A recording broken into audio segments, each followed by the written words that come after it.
So a couple months ago, I discovered another grading company. Yes, something outside of PSA and BGS does exist, and they're called ARS Grading. Now, the thing about ARS Grading is they're only exclusive to Japan. Like, literally, you have to live there. You can't even submit from outside of Japan. They want, like, a Japanese address and everything. It's crazy. But their slabs look so good. And in the process, let me show you the cards I actually bought. You know, a while back, I got this Masquerina. And the way their grading service works is they have either, like, a 10, which is basically, like, you know, a standard, like, PSA 10 style, or they have 10 plus, and 10 plus is essentially their version of a black label. So a while ago, I picked up this Masquerina. It's actually funny, I didn't realize I bought a 10 plus of this when I got this originally. But I bought this Masquerina on the bike, and this looks amazing. On top, look how good these slabs look. Let me take this out of the plastic sleeve so you can actually see what it looks like. But like the cards feel so, they feel so like, I don't know, like girthy. It's like valuable, you know? Something that made BGS slabs feel very, very good compared to like CGC and PSA, but they feel so good. And on top of that, the card just shines. It's kind of like if CG slabs and BGS slabs had a baby. That's what ARS are. The cards are very like shown off really, really well. They're protected and they just look good. And on top of that, they put the grades in the back, so if you end up getting the grade that's like a 9 or an 8, you don't have that shown off in your face, which I know bugs some people. But yeah, so I got this a while ago, and the card just looks great. So I'm gonna show you some of the cards I bought first before we get into my submission, which is over here. We got Dragoon, and on top of that, like, what I love about ARS slabs on eBay, nobody buys them. Nobody buys them, and because of that, the price is always a lot lower, especially for English cards, because nobody in Japan wants to buy English cards. So it's like every now and then, whenever I see an English card pop out, I'm like, yes, I need that. So this Dragoon, which is not the Starlight version, it is the QCR version, as you can see the stamp. This is actually just like a regular 10. Again, the only difference between a 10 and a 10 plus is 10 is basically almost perfect, 10 plus is perfect. And the prices on top of that are like pretty much the same too, because again, I don't know if because people haven't really caught on to ARS yet or what, but like for example, I think when I bought this Masquerina as a 10 plus, this is like 500 bucks, which is still expensive for Masquerina. I think it's like a $60 raw card. So as a PSA 10, you're probably looking at like a $200 version of this card, maybe in the 300 range. But again, we're talking about 10 plus. This is essentially like their version of a black label. And then this was 200 bucks. This Dragoon in this slab was 200 bucks, which is still pretty pricey. Don't get me wrong, it's expensive, but it just looks good. Like, oh, these look so great. Another one I got, of course, we got Diabell Star. I would love to have one of these as a QCR, but again, until someone submits it, it's very hard to submit unless you live there. It's gonna be difficult to get this, but I saw this pop up actually. As you can see, this is also the uncensored version. They they hit some of the boobage when we got this card in English. I love how Konami always, whenever they release cards in English, they always have to censor something. There's censorship that I didn't even know was happening until people posted on like social media and stuff like that. But yeah, that Bellstar, I believe it's just a regular 10. And then we also got Masquerina as well, which I got a while back as well. This I believe was also like in the 400 range, but it's just a regular 10. So if we compare again, 10, it's like 400 versus 500. Again, still very expensive, but this is also, I bought this when the card was super expensive. This is before the bike version came out. So I think the raw copy of this was like 150 bucks at the time. So I'm like, well, 400 bucks for a BGS or an ARS 10 is great. I'll take that. And also we have a Starlight. We have Starlight Kurikara, which again, I saw this pop up. I'm not the biggest fan of Kurikara, but the car looks cool. Like, it's just girl with dragon in the back. This car is great. On top of that being a Starlight, which is a bit more rare. 10. This is a good price. I think I paid like 200 for this. But yeah, that is the cards that I bought in the past. And just to compare, here is a BGS 10 Masquerina on the bike. As you can see, there's a lot of like glare happened for my lights, so I'm sorry about that. But you can kind of see the difference. Here's the bike version. Again, they feel like trophies, which is really cool. And then here is the BGS one, and I think the only difference that BGS really does is BGS also has like that internal like sleeve where they hold the cards, it's super protected, which I like about BGS. They don't do that with this, but like the fit is perfect. As you can see, it is perfectly crafted to the card. And this is originally, I believe, was a company that was more focused on Yu-Gi-Oh cards first, and then they also had like the standard size cards like Pokemon, White Schwartz, and stuff like that as well. But the cards are like perfectly fit, and like it doesn't shake at all. Which is my one complaint I have about PSA sometimes right now. PSA cards, they shake because there's some extra space. Anyways, while I was in Japan, I also picked this up as well. Finally, paid 128,000 yen, which I believe is like 700 bucks in translations. This is the QCR Alt-R Dark Magician Gold that came out back in February that I spent a lot of money trying to pull and did not pull. But yeah, I saw it finally pop up. I'm like, yeah, let's pick it up. Anyways, so now that I got that out of the way, let me put these back in the background so we have something to, you know, show off in the background and stuff. Oh no, we're dropping everything. But yeah, I had a chance to actually submit some cards. Shout out to the homie Casey who helped me submit these while I was in Japan this past month. And we have the cards. Ooh, you know what's cool about this is I get to show you the card first and then we get to show you the grades. It's a little bit different. Now, I will say this, I did get hoed, unfortunately. I submitted 2 submissions technically. I had my raw cards and I also included 8 reviews. And when I say reviews, I'm talking about from other companies. I did like 4 Pokemon cards that are like in PSA and BGS slabs. I think I did 1 SGC, and then I did something else. Either way, I gave them multiple cards in the same submission, and they only sent me the raw cards back for some reason. So I don't know if they have like a weird policy where it's like, oh yeah, this is a holder change. This actually takes 2 months, even though I paid Express on it. I think I paid Express. I don't know. We emailed them. They haven't responded yet. Again, the thing that sucks about ARS is they feel like a company that just came out on 1995. Like we have to like do like physical paperwork to submit with them, and it's crazy. Anyways, so the first card we got, I will also show you one where they ended up not doing it. Again, I'm gonna assume the reason why they don't is because they are unique to Yu-Gi-Oh cards, so they said no to this one. So I assume it's because this card is bigger than the average Yu-Gi-Oh card and probably just don't have slabs for it, because as you can see, this is like a standard size Yu-Gi-Oh card but with pointy edges, so it would not fit inside their slabs. I assume that's what happened. I really wish that I could put this in there because this card looks great, and yeah. Anyways, not wasting enough of your time, let's get into the grades. So we got a ultimate rare Bellstar. As you can see, I mentioned that there is censorship on this card. You can kind of see the difference how, you know, for no reason at all, they just decided to lift up her bra, I guess, a bit, her shirt, so it just covers up the boobage because now I'm scared of boobs, I guess. But yeah, unfortunately, this one came back a 9. But again, what's great about this is the grades in the back, so it's like you don't have that just as a stain in front of your face, like, hey, just so you know, here's your 9, and the 9 is just all up in your face. The grades are in the back, which is cool. Now, I wouldn't mind if they had the possibility of putting the grades in the front. Maybe you have an option where it's like, there's some space over here where you can put like a grade over here, I guess. But it's fine. It's not that big of a deal. I thought this card looked great, by the way. Something also with ARS is they don't really look at centering like that. I think if the centering is super ridiculous, they might take some points off. But in general, they don't really look at centering as the main thing, which honestly, I'll be real with you, centering is kind of a bullshit subgrade. Especially when the grade is fine. Let's look at, do I have a BGS slab next to me? Look at this. Like right here, they gave this Masquerena at 9.5, but it's like, bro, for what? For what? It's like, this is like a 55, what's the math? 55, 45 difference. Come on, centering is bullshit. Sometimes centering can be insane, I agree. But in general, a lot of times centering is an excuse for grading companies to be like, yeah, this is not a real 10. Yeah, so first one was a 9. Then we have this card. This card is a bit controversial. So the reason why I say it's controversial is I sent this to BGS 3 times. Remember when I told you I had my arc with BGS where BGS was just like, I don't know what happened, but they're grading cards as if they're just closing their eyes and they're throwing a dart, and what it lands on is what they're giving it. For 3 submissions straight, they told me that this card was like a 9.5 at best.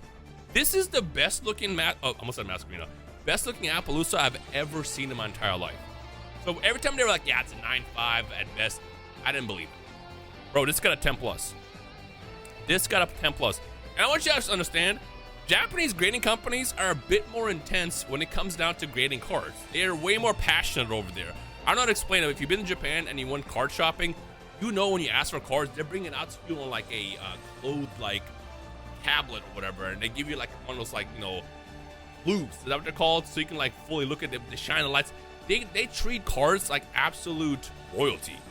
And they also grade cards that way. So if you grade a card with PSA in Japan, or I guess ARS, they are more likely to give you the correct grade than they are over here. Because over here, they be on some bullshit sometimes. And I know a lot of you guys have submitted cards, know what I'm talking about. We have been there where we sent a card in, they gave it like a 9 or 8 for some reason. Or sometimes they give you a 10, you're like, how did this get a 10? There's a giant ding right there, what happened?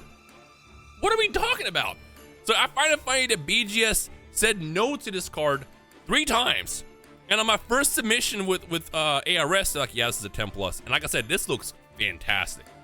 This is not even that valuable of a card. It's just BGS refused to put this in the slab for some reason. And that's because BGS knows that, hey, if we don't give him a 10, he's an idiot. He's going to sub it again.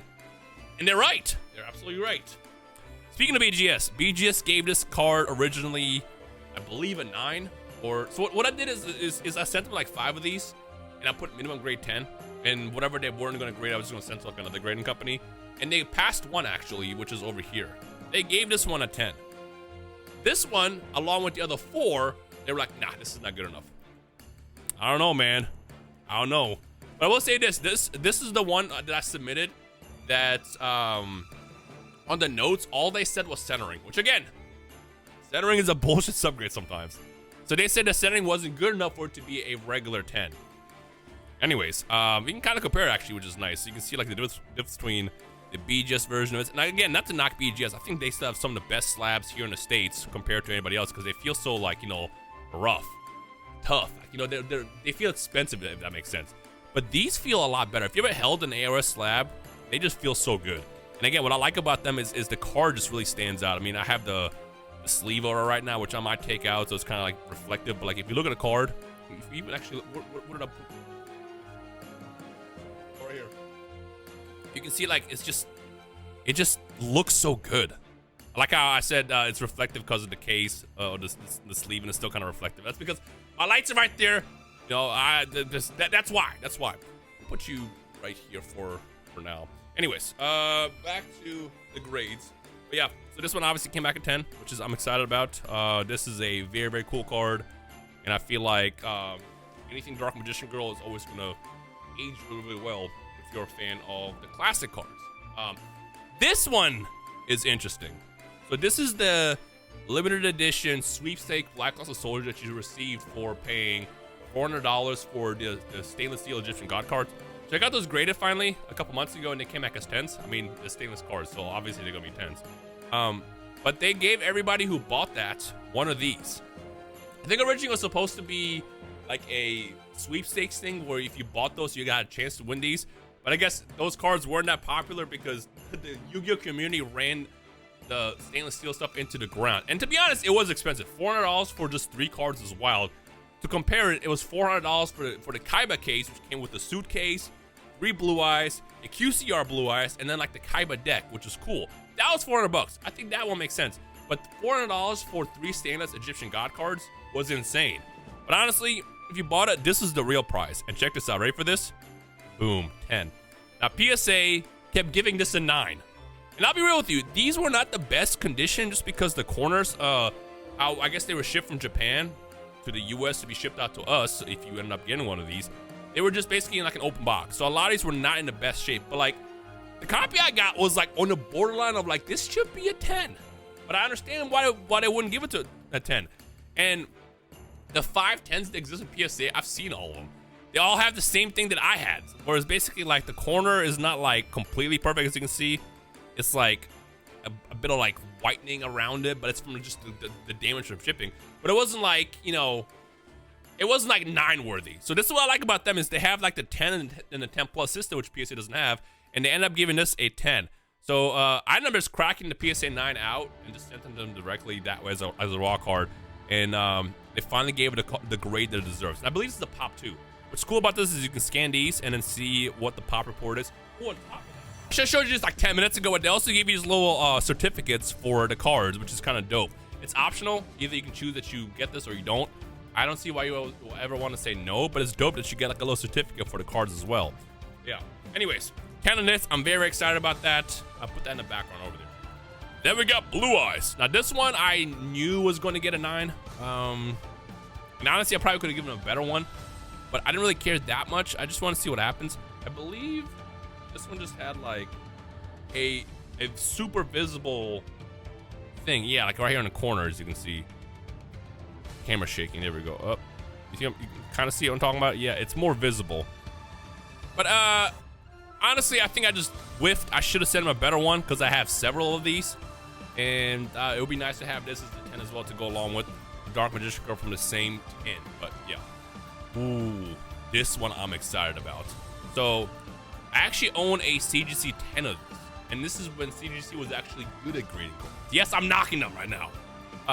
This is back when they were strict, so I picked one of these up as a CGC 10 with the old slab and everything, like 2-3 years ago, and it looks great. This is again when they were strict. Check this out.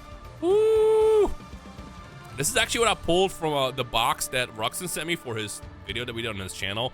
Great duel, by the way.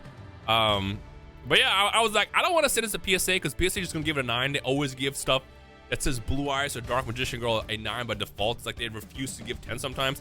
But this one looked great. The thing that made the ghost rares from the past get dinged is they always have print lines, and this one, as you can see, has no print lines. It's kind of hard to tell because you know, obviously you got the sleeve over and also the case, but it was very, very visible. If you ever seen any of these older ghost rares, so you always see the print lines. So when I saw that, I was like, I know PSA is just going to give us a 9. I'm gonna take my chance, and they gave it a 10. It's not 10 plus, but hey, this looks great. Then we have Slifer the Sky Dragon for King's Court. I pulled this a long time ago. I actually pulled it twice. The first time I sent it to PSA, they gave it a 10. And I figured I'll save the second one for like BGS or something. And I just never submitted it. I literally had this since, what, 2021. 2021, that's a wow. It's almost 4 years ago now. But they did give this one a 9 for some reason. I don't know what it is. I feel like this one was very, very, you know, looked very, very good. But again, when I, not to be like, you know, doing spins on Japan grading companies, they tend to be more accurate with the grades than companies are over here. So whatever they found, there's a reason why they gave it a 9. Still looks pretty good though. I just had a handful of cards left that were raw that I'd never submitted. That's why I just chose to send them on top of it being my favorite 3 God cards. And I figured this will be cool in the slab as well. Something else that I also submitted to ARS, which is in the second submission, I did send them the same Dark Magician Girl with the same rarity. I believe it was a 9.5. It was like a 9, 5, 10, 10, and 9. So it's very, very close. There's a good chance that card is going to be a 10, which will look great in that slab as well. But we'll see whenever I get that back, you know, whatever's going on with that. And finally, we have Dragon Master Magia. This is my 1 of 3. I have a PSA 10, I have a PSA 8, and this third copy that I got my hands on with pure luck looked so good. I got a 9! Honestly, I was very, very confident that this one was going to get a 10 because a lot of these Dragon Master Magias did not have the best print quality. It was always like an issue with the corners or something. And this one didn't look that bad, but I mean, again, they know better than I do. I mean, bottom right corner does not look the best. It's kind of hard to tell. It's like a small white dot, and maybe like the way the corner is cut, I guess. But hey, the best part about ARS cards is you don't get to see the grade sometimes, so you can just see it like this. It's gorgeous. Look at that, beautiful. This is the one card I was hoping would get a 10 the most out of everything. And I kind of figured that this was going to get the 10, potentially 10 plus. I was hoping that Bellstar, which is like my favorite card of all time right now, is going to get the 10. But otherwise, I'm pretty excited. These are great. Now, the second batch of cards, whenever I get that back, are going to be spicy. There's 9 submissions. There's even like a first edition Neo Genesis Lugia in that batch. So we'll see what happens with that. I doubt that card is going to get a 10, but if it does, man, that's going to be insane. So whenever I get that back, we'll do another reveal in the future. But yeah, highly recommend it. If you happen to ever go to Japan and you're there for like at least 2 weeks, you can do the express grade. What else is cool is for the 17 cards that submitted. So this is 8 right here. I think I paid like $400 for 17 cards on Express. $400 for grading is a lot, but we're talking about on Express. This literally took like 10 days to grade. $400. Normally with like PSA or BGS, if you're spending $400, it's, first of all, we're talking about Express for at that point, and we're talking about like $100 a card usually over that neighborhood. So $400 with 17 cards is great. Granted, I only received half of them. We'll see what's going on with the other, 9 that's left over there. But I say it's pretty competitive. The only thing I don't like about them is, like I said, they felt very archaic. You have to like fill it out with paper and then print it and then just mail it in. There's no like login, by the way. Like literally, we just typed in the information on the cards. It gave you the thing to print, and then you send it in. There's no way to log in and check your cards. Basically, you know that meme with like USPS when you send something out, sent question mark delivered. It was that. They mark it when they receive it, and then they tell you when it's done, and that's the only tracking that you had. So it was like kind of like, where's my cards? But surprisingly, it went very, very smooth. So I am impressed. I just wish I knew what was going on with my other cards. But yeah. Anyways, that said, let me know your thoughts. This is also another good win, in my opinion, right here. Let me know your thoughts on ARS, and I guess stay tuned for more whenever I upload again at some point in the next couple months. I'm leaving now.